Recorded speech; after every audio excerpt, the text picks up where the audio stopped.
नमस्कार जय जगन्नाथ शकुंतला ट्यूटोरियल को आपण मानक आंतरिक स्वागत मु प्रियंका रथ आपण माने आम सह जोड़ी अछंती विगत 4टी क्लास रु आमे आलोचना करि सारिछे जगन्नाथ साहित्य श्री जगन्नाथ साहित्य रे आमे 4टी क्लास आलोचना करि सारछे पर्यंत आम चैनल रे जदि आपण जोड़ी हिनांती तबे जल्दी जल्दी सब्सक्राइब करि नियंतु।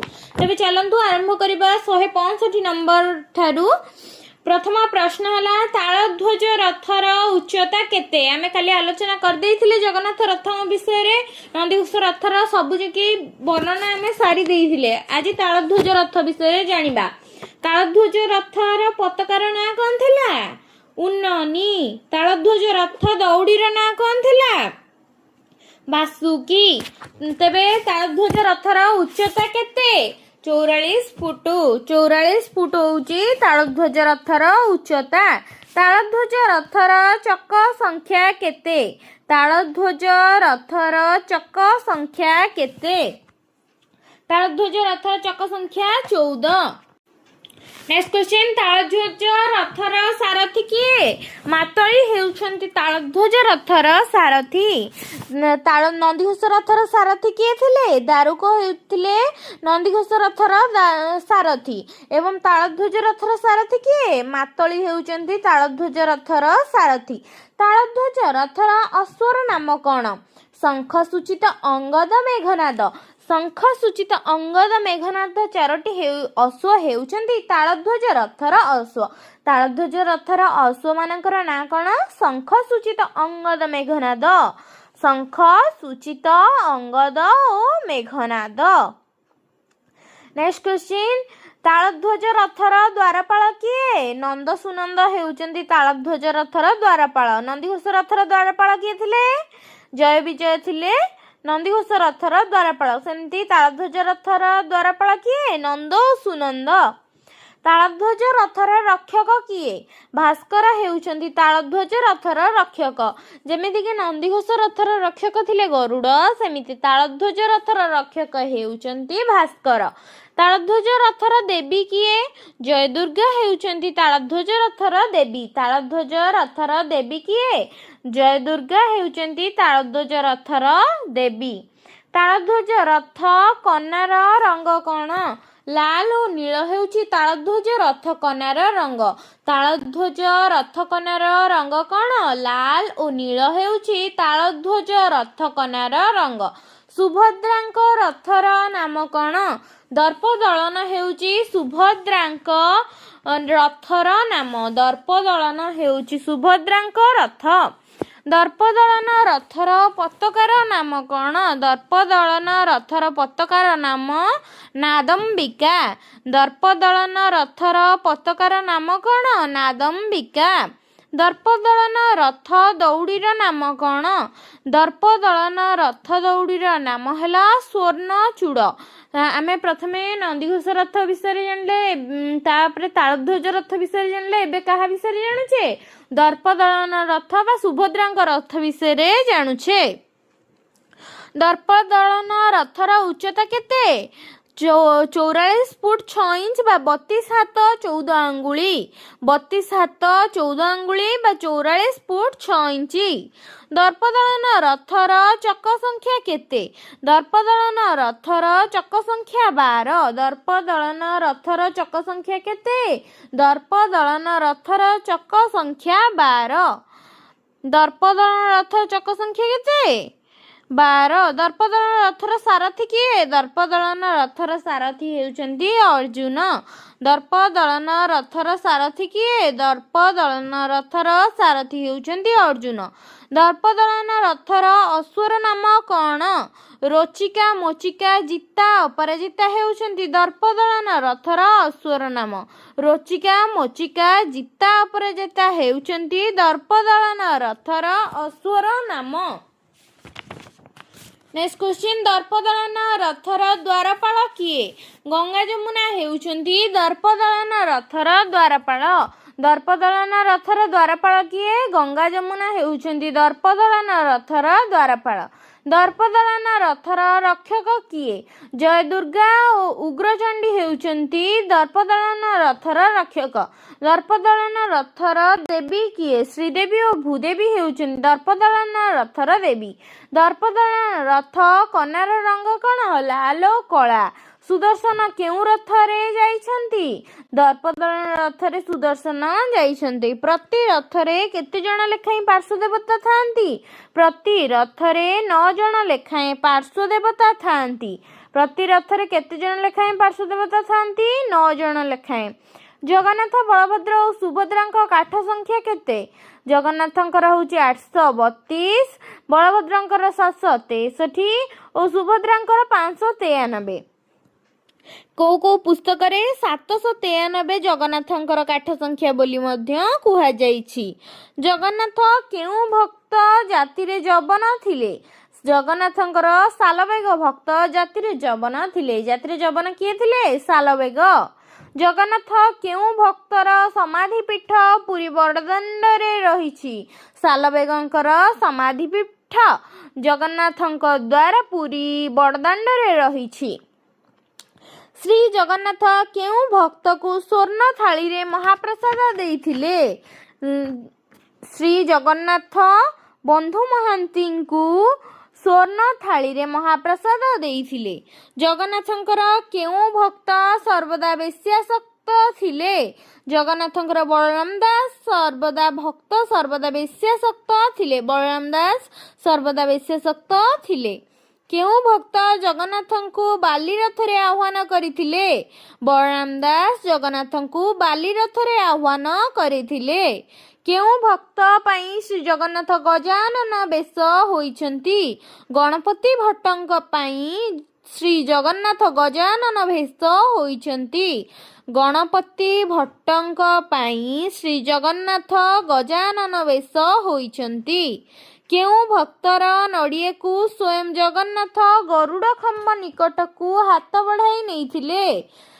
ଦାସିଆ ବାଉରୀ ନଡ଼ିଆକୁ ସ୍ୱୟଂ ଜଗନ୍ନାଥ ଗରୁଡ଼ ଖମ୍ବ ନିକଟକୁ ହାତ ବଢ଼ାଇ ନେଇଥିଲେ। ନେକ୍ସଟ କ୍ୱେଶ୍ଚିନ୍, କେଉଁ ଭକ୍ତର ପ୍ରାର୍ଥନାରେ ନନ୍ଦିଘୋଷ ରଥ ବଡ଼ଦାଣ୍ଡରେ ଅଟକି ଯାଇଥିଲା? ଶାଲବେଗଙ୍କ ପ୍ରାର୍ଥନାରେ ନନ୍ଦିଘୋଷ ରଥ ବଡ଼ଦାଣ୍ଡରେ ଅଟକି ଯାଇଥିଲା। କେଉଁ ଭକ୍ତଙ୍କୁ ସ୍ୱୟଂ ଜଗନ୍ନାଥ ନାରୀ କରିଦେଇଥିଲେ? ଜଗନ୍ନାଥ ଦାସଙ୍କୁ ସ୍ୱୟଂ ଜଗନ୍ନାଥ ନାରୀ କରିଦେଇଥିଲେ। କେଉଁ ଭକ୍ତର ହାତରୁ ଜଗନ୍ନାଥ ଦହି ଖାଇଥିଲେ? ମାଣିକ ଗୌଡ଼ୁଣୀ ହାତରୁ ଜଗନ୍ନାଥ ଦହି ଖାଇଥିଲେ। କେଉଁ ଭକ୍ତ ପ୍ରତ୍ୟେକ ଦିନ 18 ଅଧ୍ୟାୟ ଗୀତା ପାଠ କରୁଥିଲେ? ଗୀତା ପଣ୍ଡା ପ୍ରତ୍ୟେକ ଦିନ 18 ଅଧ୍ୟାୟ ଗୀତା ପାଠ କରୁଥିଲେ। ଗୀତା ପଣ୍ଡା ପ୍ରତ୍ୟେକ ଦିନ 18ଟି ଅଧ୍ୟାୟ ଗୀତା ପାଠ କରୁଥିଲେ। ପ୍ରତ୍ୟେକ ଦିନ କେଉଁ ଭକ୍ତଙ୍କ ରଚନା ରାତ୍ରିରେ ପାଠ କରାଯାଏ? ପ୍ରତ୍ୟେକ ଦିନ ଜୟଦେବଙ୍କ ଗୀତ ଗୋବିନ୍ଦ ଜୟଦେବଙ୍କ ଗୀତ ଗୋବିନ୍ଦ ରଚନା ରାତ୍ରିରେ ପାଠ କରାଯାଏ। ପ୍ରତ୍ୟେକ ଦିନ ଜୟଦେବଙ୍କ ଗୀତ ଗୋବିନ୍ଦ ରଚନା ରାତ୍ରିରେ ପାଠ କରାଯାଇଥାଏ। କେଉଁ ଭକ୍ତ ଶ୍ରୀ ଜଗନ୍ନାଥଙ୍କ ଠାରୁ ଲୀନ ହୋଇଯାଇଥିଲେ? ଶ୍ରୀ ଚୈତନ୍ୟ ଜଗନ୍ନାଥଙ୍କ ଠାରେ ଲୀନ ହୋଇଯାଇଥିଲେ। କିଏ ଲୀନ ହୋଇଯାଇଥିଲେ? ଶ୍ରୀ ଚୈତନ୍ୟ ଲୀନ ହୋଇଯାଇଥିଲେ। ଦୁର୍ଗା ମାଧବ ଉପାସନା କେବେ ହୋଇଥାଏ? ଆଶ୍ୱିନ କୃଷ୍ଣ ଅଷ୍ଟମୀ ତିଥିର ଶୁକ୍ଳ ନବମୀ ପର୍ଯ୍ୟନ୍ତ ଦୁର୍ଗା ମାଧବ ଉପାସନା ହୋଇଥାଏ। ଆଶ୍ୱିନ କୃଷ୍ଣ ଅଷ୍ଟମୀ ତିଥିର ଶୁକ୍ଳ ନବମୀ ପର୍ଯ୍ୟନ୍ତ ଦୁର୍ଗା ମାଧବ ଉପାସନା ହୋଇଥାଏ। ଦୁର୍ଗା ମାଧବ ଉପାସନା କେବେ ହୋଇଥାଏ? ଆଶ୍ୱିନ କୃଷ୍ଣ ଅଷ୍ଟମୀ ତିଥିର ଶୁକ୍ଳ ନବମୀ ପର୍ଯ୍ୟନ୍ତ ଦୁର୍ଗା ମାଧବ ଉପାସନା ହୋଇଥାଏ। କେତେବେଳେ ଓ କେଉଁ ତିଥିରେ କି ବେଶ ଅନୁଷ୍ଠିତ ହୋଇଥାଏ? ଅବକାଶ ବା ତଡ଼ପ ଲାଗି ବେଶ। ଅବକାଶ ବା ତଡ଼ପ ଲାଗି ବେଶ ଏହା ପ୍ରତ୍ୟହ ସକାଳେ ହୁଏ। ଅବକାଶ ବା ତଡ଼ପ ଲାଗି ବେଶ ଏହା ପ୍ରତ୍ୟହ ସକାଳେ ହୋଇଥାଏ। ବଡ଼ସିଂହାର ବେଶ ପ୍ରତ୍ୟହ ରାତିରେ ପହୁଡ଼ ପୂର୍ବରୁ ହୋଇଥାଏ। ଗଜାନନ ବେଶ ଦେବସ୍ନାନ ପୂର୍ଣ୍ଣିମା ଦିନ ହୋଇଥାଏ। ସୁନାବେଶ 1 ବର୍ଷରେ 5 ଥର ଆଷାଢ଼ ଶୁକ୍ଳ ଏକାଦଶୀ, ଦଶହରା, କାର୍ତ୍ତିକ ପୂର୍ଣ୍ଣିମା ବା ଦୋଳ ପୂର୍ଣ୍ଣିମା ଓ ପୌଷ ପୂର୍ଣ୍ଣିମାରେ ହୋଇଥାଏ। ସୁନାବେଶ 5 ଥର ହୋଇଥାଏ। ଆଷାଢ଼ ଶୁକ୍ଳ ଏକାଦଶୀରେ, ଦଶହରାରେ, କାର୍ତ୍ତିକ ପୂର୍ଣ୍ଣିମା ବା ଦୋଳ ପୂର୍ଣ୍ଣିମାରେ, ପୌଷ ପୂର୍ଣ୍ଣିମାରେ। ନା, କାର୍ତ୍ତିକ ପୂର୍ଣ୍ଣିମାରେ ଗୋଟେ ଥର, ଆଉ ଗୋଟେ ଦୋଳ ପୂର୍ଣ୍ଣିମାରେ, ଆଉ ଗୋଟେ ପୌଷ ପୂର୍ଣ୍ଣିମାରେ। 3ଟା ପୂର୍ଣ୍ଣିମାରେ ହୋଇଥାଏ, କାର୍ତ୍ତିକ ପୂର୍ଣ୍ଣିମା, ଦୋଳ ପୂର୍ଣ୍ଣିମା, ପୌଷ ପୂର୍ଣ୍ଣିମା। ଆଉ ଗୋଟେ ହେଲା ଆଷାଢ଼ ଶୁକ୍ଳ ଏକାଦଶୀ, ଦଶହରା। ନେକ୍ସଟ କ୍ୱେଶ୍ଚିନ୍, ବଣଭୋଜି ବେଶ ଭାଦ୍ରବ କୃଷ୍ଣ ଦଶମୀରେ। କେବେ? ଭାଦ୍ରବ କୃଷ୍ଣ ଦଶମୀ। କାଳିଆ ଦଳନ ବେଶ ଭାଦ୍ରବ ଶୁକ୍ଳ ଏକାଦଶୀ। କାଳିଆ ଦଳନ ବେଶ କେବେ? ଭାଦ୍ରବ ଶୁକ୍ଳ ଏକାଦଶୀ। ପ୍ରଳମ୍ବାସୁର ବଧ ବେଶ ଭାଦ୍ରବ କୃଷ୍ଣ ଏକାଦଶୀ। ଭାଦ୍ରବ ଶୁକ୍ଳ ଏକାଦଶୀ ହେଉଛି କାଳିଆ ଦଳନ ବେଶ, ଭାଦ୍ରବ କୃଷ୍ଣ ଏକାଦଶୀ ହେଉଛି ପ୍ରଳମ୍ବାସୁର ବଧ। ଭାଦ୍ରବ କୃଷ୍ଣ ଦ୍ୱାଦଶୀ, ଏକାଦଶୀ ହେଉଛି କ'ଣ? ଶୁକ୍ଳ ଏକାଦଶୀ, କାଳିଆ ଦଳନ ବେଶ। କୃଷ୍ଣ ଦ୍ୱାଦଶୀ ହେଉଛି ପ୍ରଳମ୍ବାସୁର ବଧ ବେଶ। କୃଷ୍ଣ ଦଶମୀ ହେଉଛି, ଭାଦ୍ରବ କୃଷ୍ଣ ଦଶମୀ ହେଉଛି ବଣଭୋଜି ବେଶ। ନେକ୍ସଟ କ୍ୱେଶ୍ଚିନ୍, କୃଷ୍ଣ ବଳରାମ ବେଶ କେବେ ହୋଇଥାଏ? ଭାଦ୍ରବ କୃଷ୍ଣ ତ୍ରୟୋଦଶୀରେ। ଭାଦ୍ରବ କୃଷ୍ଣ ତ୍ରୟୋଦଶୀରେ କୃଷ୍ଣ ବଳରାମ ବେଶ ହୋଇଥାଏ। ବଳି ବାମନ ବେଶ କେବେ ହୋଇଥାଏ? ଭାଦ୍ରବ ଶୁକ୍ଳ ଦ୍ୱାଦଶୀରେ। ଭାଦ୍ରବ ଶୁକ୍ଳ ଦ୍ୱାଦଶୀରେ କ'ଣ ହୋଇଥାଏ? ବଳି ବାମନ ବେଶ। ଶୁକ୍ଳ ଏକାଦଶୀରେ କ'ଣ? କାଳିଆ ଦଳନ ବେଶ। ଶୁକ୍ଳ ଦ୍ୱାଦଶୀରେ ବଳି ବାମନ ବେଶ। ଭାଦ୍ରବ କୃଷ୍ଣ ଦଶମୀରେ ବଣଭୋଜି ବେଶ। କୃଷ୍ଣ ଏକାଦଶୀରେ କ'ଣ? ଏକାଦଶୀରେ କିଛି ନାହିଁ, ଦ୍ୱାଦଶୀରେ ହେଉଛି ପ୍ରଳମ୍ବାସୁର ବଧ ବେଶ ଓ ତ୍ରୟୋଦଶୀରେ ହେଉଛି କୃଷ୍ଣ ବଳରାମ ବେଶ। ନେକ୍ସଟ କ୍ୱେଶ୍ଚିନ୍, ରାଧା ଦାମୋଦର ବେଶ ଆଶ୍ୱିନ ଶୁକ୍ଳ ଏକାଦଶୀ ଠାରୁ କାର୍ତ୍ତିକ ଶୁକ୍ଳ ଦଶମୀ ପର୍ଯ୍ୟନ୍ତ ହୋଇଥାଏ। ରାଧା ଦାମୋଦର ବେଶ ଆଶ୍ୱିନ ଶୁକ୍ଳ ଏକାଦଶୀ ଠାରୁ କାର୍ତ୍ତିକ ଶୁକ୍ଳ ଦଶମୀ ପର୍ଯ୍ୟନ୍ତ ହୋଇଥାଏ। ବାଙ୍କଚୂଡ଼ା ବେଶ କାର୍ତ୍ତିକ ଶୁକ୍ଳ ଚତୁର୍ଦ୍ଦଶୀରେ ହୋଇଥାଏ। ବାଙ୍କଚୂଡ଼ା ବେଶ କେବେ ହୋଇଥାଏ? କାର୍ତ୍ତିକ ଶୁକ୍ଳ ଚତୁର୍ଦ୍ଦଶୀରେ। ଆଡ଼କିଆ ବେଶ ତ୍ରିବିକ୍ରମ ବେଶ କେବେ ହୋଇଥାଏ? କାର୍ତ୍ତିକ ଶୁକ୍ଳ ତ୍ରୟୋଦଶୀରେ ଆଡ଼କିଆ ବା ତ୍ରିବିକ୍ରମ ବେଶ ହୋଇଥାଏ। କାର୍ତ୍ତିକ ଶୁକ୍ଳ ତ୍ରୟୋଦଶୀରେ କ'ଣ ହୋଇଥାଏ? ଆଡ଼କିଆ ବା ତ୍ରିବିକ୍ରମ ବେଶ ହୋଇଥାଏ। ନେକ୍ସଟ କ୍ୱେଶ୍ଚିନ୍, ଡାଳେଶ୍ୱରୀ ବେଶ କେବେ ହୋଇଥାଏ? ଡାଳେଶ୍ୱରୀ ବେଶ କାର୍ତ୍ତିକ ଶୁକ୍ଳ ଚତୁର୍ଦ୍ଦଶୀରେ ହୋଇଥାଏ। ଡାଳେଶ୍ୱରୀ ବେଶ କେବେ ହୋଇଥାଏ? କାର୍ତ୍ତିକ ଶୁକ୍ଳ ଚତୁର୍ଦ୍ଦଶୀରେ। ରାଜରାଜେଶ୍ୱର ବେଶ କେବେ ହୋଇଥାଏ? କାର୍ତ୍ତିକ ପୂର୍ଣ୍ଣିମାରେ ରାଜରାଜେଶ୍ୱର ବେଶ ହୋଇଥାଏ। କାର୍ତ୍ତିକ ଶେଷ 5 ଦିନ କ'ଣ? ଏକାଦଶୀ ଦିନ ଲକ୍ଷ୍ମୀନାଥ ବେଶ, ଦ୍ୱାଦଶୀ ଦିନ ବଳିମର୍ଦ୍ଦନ ବେଶ, ତ୍ରୟୋଦଶୀ ଦିନ ତ୍ରିବିକ୍ରମ ବେଶ, ଚତୁର୍ଦ୍ଦଶୀ ଦିନ ନୃକେଶ୍ୱରୀ ବେଶ ଓ ପୂର୍ଣ୍ଣିମା ଦିନ ରାଜରାଜେଶ୍ୱର ବେଶ ହୋଇଥାନ୍ତି। କାର୍ତ୍ତିକ ଶେଷ 5 ଦିନ ଯାହାକୁ ପଞ୍ଚୁକ କୁହାଯାଇଥାଏ। ପ୍ରଥମେ ଏକାଦଶୀ ଦିନ ଲକ୍ଷ୍ମୀନାଥ ବେଶ ହୋଇଥାନ୍ତି, ଦ୍ୱାଦଶୀ ଦିନ ବଳିମର୍ଦ୍ଦନ ବେଶ ହୋଇଥାନ୍ତି, ତ୍ରୟୋଦଶୀ ଦିନ ତ୍ରିବିକ୍ରମ ବେଶ ହୋଇଥାନ୍ତି, ଚତୁର୍ଦ୍ଦଶୀ ଦିନ ନୃକେଶ୍ୱରୀ ବେଶ ହୋଇଥାନ୍ତି ଓ ପୂର୍ଣ୍ଣିମା ଦିନ ରାଜରାଜେଶ୍ୱରୀ ବେଶ ହୋଇଥାନ୍ତି। ନାଗାର୍ଜୁନ ବେଶ କେବେ ହୋଇଥାନ୍ତି? କାର୍ତ୍ତିକ ପଞ୍ଚୁକ 6 ଦିନ ପଡ଼ିଲେ ନାଗାର୍ଜୁନ ବେଶ ହୋଇଥାନ୍ତି। ଘୋଡ଼ଲାଗି ବେଶ କେବେ ହୋଇଥାନ୍ତି?